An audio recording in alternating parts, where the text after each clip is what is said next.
We are here at the office.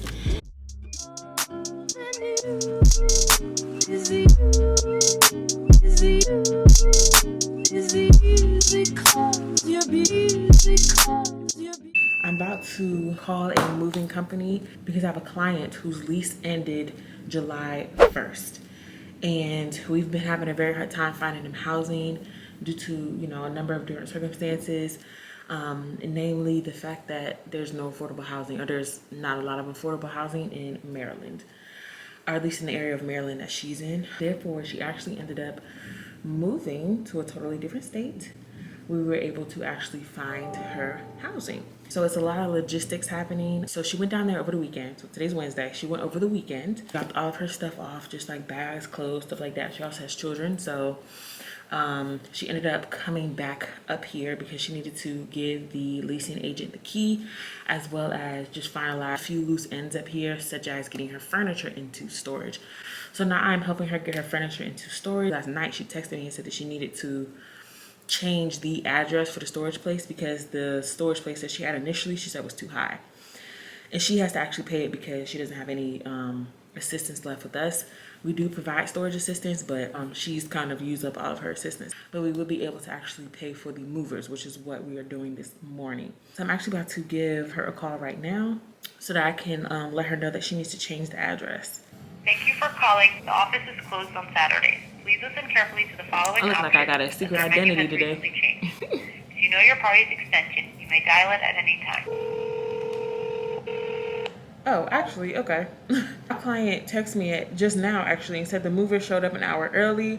They're almost done loading, and changing the address is no problem. I'm gonna say, okay, perfect. So glad to hear that, because that would have been terrible if they couldn't change the address. Now I'm going to email the program supervisor just so that he knows that the address has been changed as well, because I don't want him to be shocked when the invoice comes and there's a different address up there. So the plan for today, I don't have too much going on. I have a 2.5 hour meeting this morning, and that meeting is basically a voucher meeting. That's not the technical term, but a voucher meeting is basically what it is, where we sit down and discuss the different clients who are in need of vouchers. It's a prioritization list. So that's why every provider needs to be there, so that if their client pops up, they're able to explain why their client needs a voucher, advocate on their behalf, and also answer any questions that other providers might have about why this client might need a voucher or why they would be eligible. Sometimes some clients just don't want housing. They're not what's called housing motivated. So they're still connected to service providers, but they're not really interested in housing at this point in time. And so if that's the case, we definitely don't want to give a client who is not housing motivated a voucher. So after that, I'm going to take my lunch. Oh, I just got a new client assigned to my caseload yesterday as well. I already talked to him and scheduled an initial assessment. The initial assessment is where we basically talk to the client about their needs and how we can best assist them. So we come up with what's called a housing plan. And the housing plan is just like a list of action steps to get them housed or to help to maintain their house. Today might be kind of a lighter day. So I think I'm gonna probably continue this vlog into tomorrow. Oh, I forgot about my Celsius, y'all.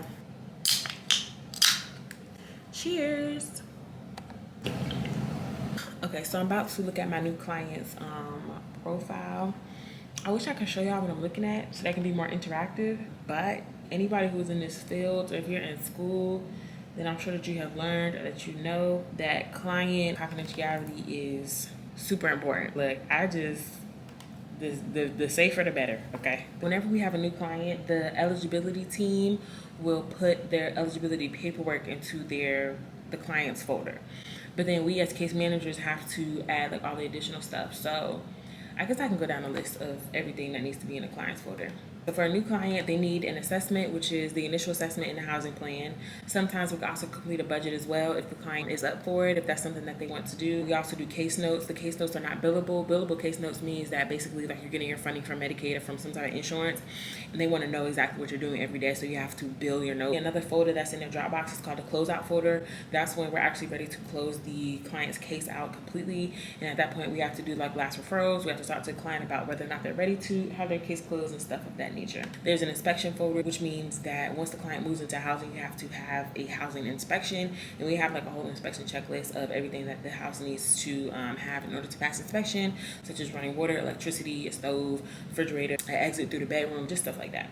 There's a miscellaneous folder. There is a TFA folder. TFAs are for things like transportation assistance if the client needs a metro car, needs help paying their rent, security deposit assistance, recertifications. Recertifications have to be done every 3 months. Sometimes you have 5 clients you have to recertify in 1 month, and that gets hectic because with recertifications comes a lot of paperwork, and you also need your clients to turn in paperwork so that you can complete the recertification. The purpose of recertifications is so that we can make sure that the client still income qualifies for the program. We go by HUD income limits. So I think for House of One, it's like they just raised the limits actually. So for House of One, it's like 49,000 something. For House of Two, it's like 53 something. And if you pass that threshold, then you won't be eligible for the program anymore.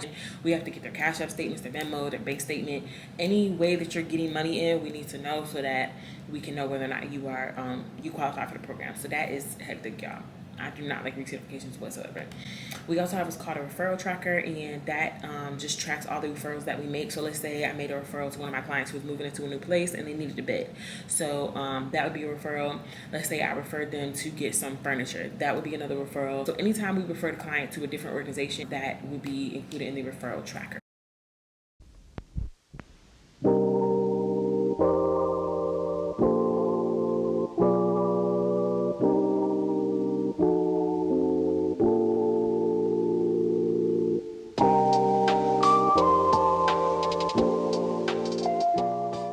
So y'all, this is 15th and K right here. And there's a park right here.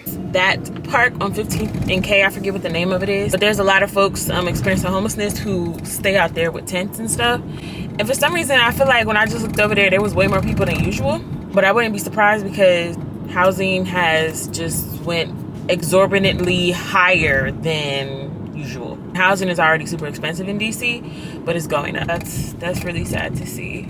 Oh, not them working on the roads and not giving us, you didn't even tell me. I could have slowed down. But yeah, y'all, good morning. Today is July 12th. It is Tuesday. So yes, it has been a full week, almost. It'll be a full week tomorrow since I last saw y'all. We started this vlog off in the office and my battery died. So yeah, today we're just going to continue to work vlog. I'm trying to think, what do I have to do today, y'all? Just to kind of give y'all a gist of what we have going on. Today I need to follow up with 2 landlords because 2 landlords are waiting on payment. I had 2 clients move in this month. Yay. Both of these clients actually found this housing on their own, housing through like family or friends, like people that they knew.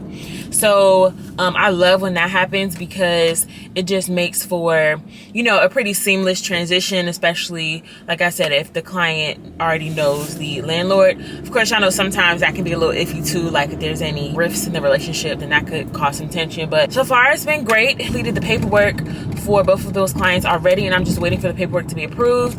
The paperwork includes a packet of maybe like, it can be anywhere from like 10 to 20 pages. 5 of those pages are actually like fill in the blank type of pages, and then the rest is like supplementary documents such as like the lease, landlord documents, which we send directly to the landlord. We have them fill out an ACH form, a W-9. I have another client who sent me an apartment complex that they're interested in applying to, so I'm going to call that complex today, just talk with them and see what their process is for rapid rehousing. And then I also have an appointment scheduled with a client for 9 o'clock. We're going to call the VA benefits office because this client is a veteran but does not have VA benefits, so we just want to call to see if he's eligible, and if so, we're going to go ahead and try to get him to apply to VA benefits. I think that is it as far as what we have going on today. I'm sure other stuff will arise. As always, other stuff will pop up. I actually just remember I need to also do a bed request for somebody because I have another client who moved in July 1st and he needs a bed. Submitted a phone referral yesterday. The phone referral is like a VA program where they are giving veterans 10 months of free phone service as well as a free phone itself. After that 10 months, of course, the veteran has to pick up the payment. But I have a client who I referred to that program, so hopefully they're able to swing by the office today if the referral was approved, so they can just grab the phone. But I drank my Celsius. I'm not done with it. This Celsius always hurts my stomach, so I don't know why I choose to drink it. But, you know, it is what it is. It be what it be. So, yes, hopefully this video is informative. Definitely leave any questions that you might have below, and I'll try to get to all of them and answer all of them to the best of my ability. So that's it for right now, y'all, and I'm gonna catch y'all in the office.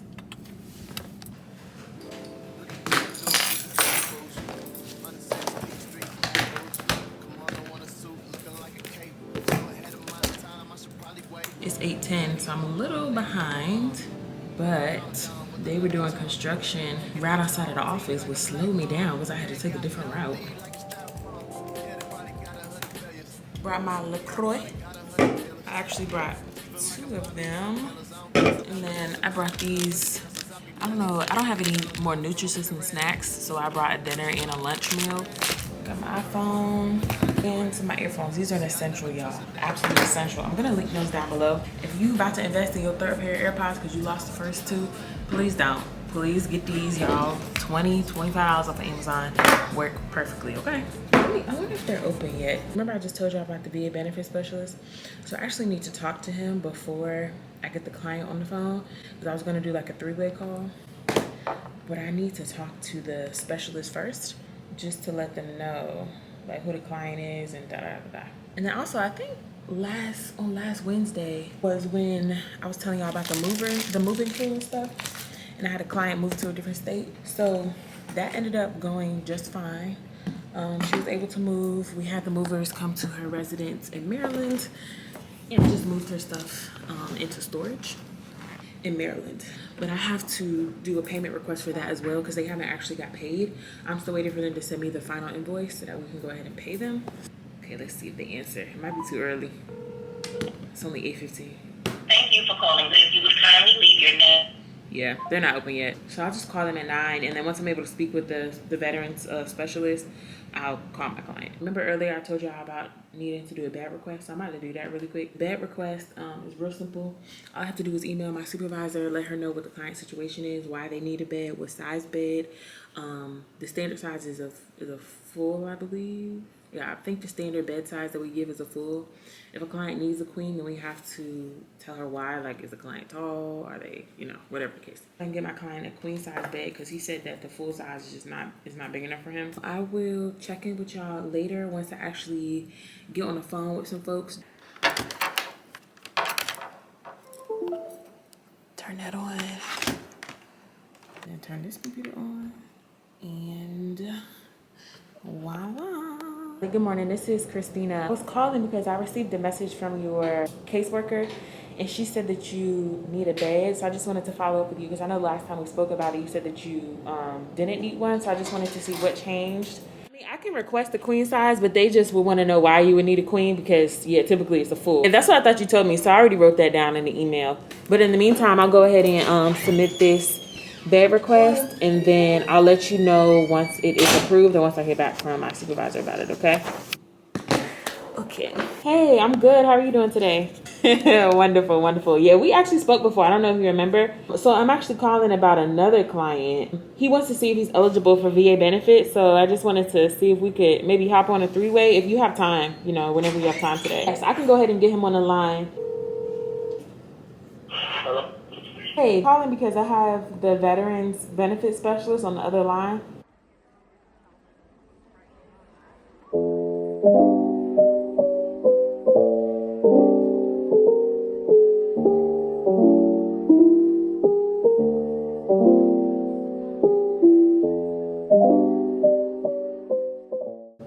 Right. Okay, cool. All right. Well, hopefully we'll call you back a little later today then.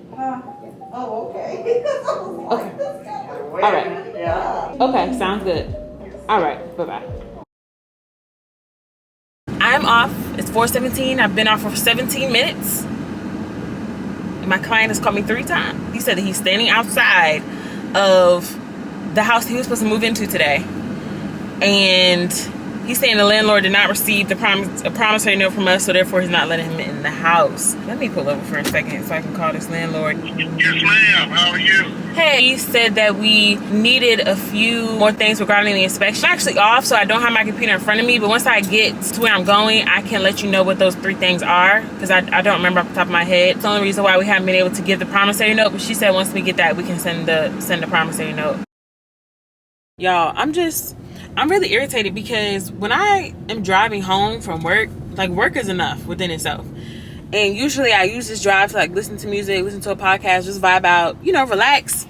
decompress for the day. But today I wasn't able to do that, so now I feel very unbalanced mentally. It's like, that sounds bad. I feel very amped up. Like I need to relax, but it's just the nature of the job. Like I can't leave that unanswered. It was like an emergency. I couldn't just not call the landlord and just act like I never heard anything.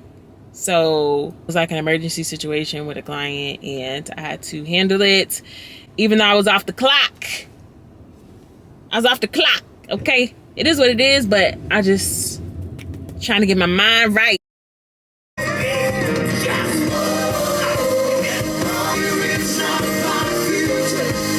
Good morning. Yeah, I'm wearing this new shirt from Zara. It's so comfortable and oversized and cute. And I got on some new jeans from Zara. I was gonna show y'all my outfit, but I was rushing, y'all. It's 7:57 and y'all see I'm still not at work. I know today one of the first things I'm gonna do when I get in the office is handle the situation from yesterday.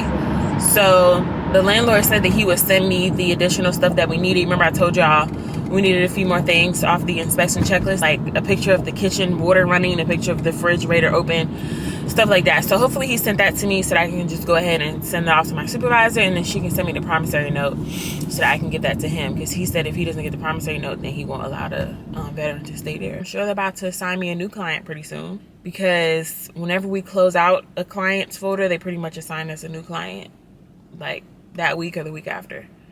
There's always like new people coming into the program, so there's always people who need to be assigned a case manager. I like doing closeouts because it's like, okay, cool, we came to the conclusion that we needed to come to. But in the same breath, when you do a closeout, you know another client is coming.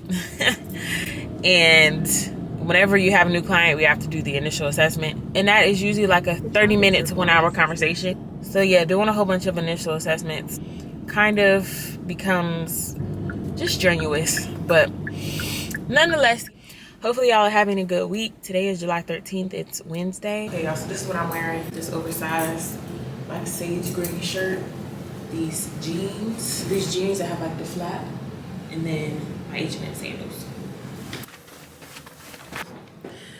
See, first thing I do when I come in is check my emails. What?